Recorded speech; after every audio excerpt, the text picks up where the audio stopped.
ತಾಲೂಕಿನಲ್ಲಿ ಇವತ್ತು ನಾವು ಏನು ಸರ್ಕಾರ ಜನಸಂಖ್ಯೆಯನ್ನ ಮತ್ತು ಅವರ ಕೆಲಸಗಳನ್ನ ಪ್ರಾರಂಭ ಮಾಡಲಿಕ್ಕೆ ಒಂದು ಸಮೀಕ್ಷೆಯನ್ನು ಪ್ರಾರಂಭ ಮಾಡಿದ್ದೇವೆ. ಆ ಸಮೀಕ್ಷೆಯನ್ನ ಬೂದಿಕೋಟೆಯಲ್ಲಿ ತಾಲೂಕು ಆಡಳಿತ, ತಾಲೂಕಿನ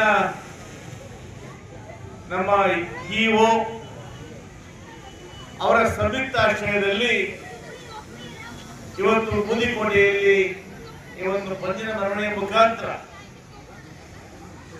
ಸಮೀಕ್ಷೆಯನ್ನ ಜನರಿಗೆ ತಿಳುವಳಿಕೆ ಮಾಡಲಿಕ್ಕೆ ಈ ಆಂದೋಲನವನ್ನು ಇವತ್ತು ಹಮ್ಮಿಕೊಂಡಿದೆ. ಗೌರವಿತ ಸಿದ್ದರಾಮಯ್ಯ ಸರ್ಕಾರದ ವತಿಯಿಂದ ಇವತ್ತು ನಾವು ಕರ್ನಾಟಕ ರಾಜ್ಯದಲ್ಲಿ ವಾಸ ಮಾಡತಕ್ಕಂಥ ಪ್ರತಿಯೊಬ್ಬರ ಒಂದು ಮಾಹಿತಿಗಳನ್ನು ತೆಗೆದುಕೊಳ್ಳೋದಕ್ಕೆ ಸಾಮಾಜಿಕವಾಗಿ ಶೈಕ್ಷಣಿಕವಾಗಿ ನಾವೆಲ್ಲ ಮುಂದುವರೆದಿದ್ದೀವಿ ಅಥವಾ ಇನ್ನೂ ನಮ್ಗೆ ಎಲ್ಲ ಸೌಲಭ್ಯಗಳು ಬೇಕು ಅದನ್ನು ಮಾಹಿತಿ ತಿಳ್ಕೋಬೇಕಲ್ಲ. ಡಾಕ್ಟರ್ ಬಾಬಾ ಸಾಹೇಬ್ ಅಂಬೇಡ್ಕರ್ ಅವರು ಸಂವಿಧಾನವನ್ನು ಬರೆದು ನಮಗೆ ಎಲ್ಲರಿಗೂ ಕೂಡ ಒಂದು ಪ್ರಾತಿನಿಧ್ಯವನ್ನು ಕೊಟ್ಟಿದ್ದಾರೆ. ಅವರು ಬರೆದಿರ್ತಕ್ಕಂಥ ಸಂವಿಧಾನದಕ್ಕಿಂತ ಪ್ರಾತಿನಿಧ್ಯಗಳು ನಮಗೆ ಎಷ್ಟು ಮಟ್ಟಿಗೆ ತಲುಪಿದೆ, ನಾವು ಶೈಕ್ಷಣಿಕವಾಗಿ ಮುಂದುವರೆದಿದ್ದೀವಾ, ಆರ್ಥಿಕವಾಗಿ ಮುಂದುವರೆದಿದ್ದೀವಾ, ವಿದ್ಯಾಭ್ಯಾಸದಲ್ಲಿ ಮುಂದುವರೆದಿದ್ದೀವಾ, ಶ್ರೀಮಂತಿಕೆಯಲ್ಲಿ ಮುಂದುವರೆದಿದ್ದೇವಾ, ಹೀಗೆ ಅನೇಕ ಮಾಹಿತಿಗಳನ್ನ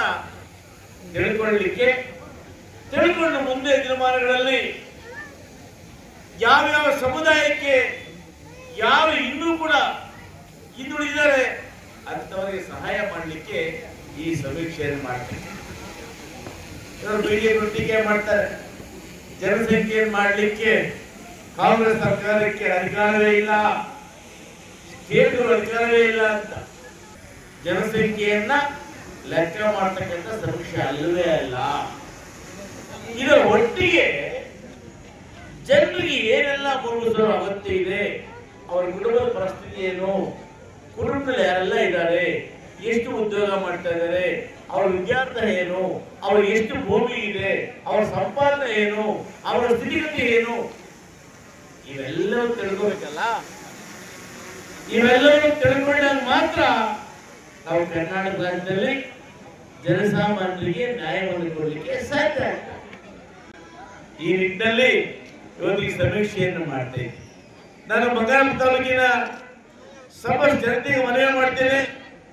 ನಿಮ್ಮ ಮನೆಗಳ ಬಂದಾಗ ನಮ್ಮ ಶಾಲಾ ಉಪಾಧ್ಯಾಯರುಗಳಾಗ್ಬೋದು, ಸಿಬ್ಬಂದಿ ಆಗ್ಬೋದು, ನಿಮ್ಮ ಮನೆಗಳ ಬಳಿ ಬಂದಾಗ ದಯಮಾಡಿ ತಮ್ಮ ಕುಟುಂಬದ ಪ್ರತಿ ವಿವರಗಳನ್ನು ಕೂಡ ಮರುವಾಚಿಗೆ ತಾವು ಕೊಡಬೇಕು.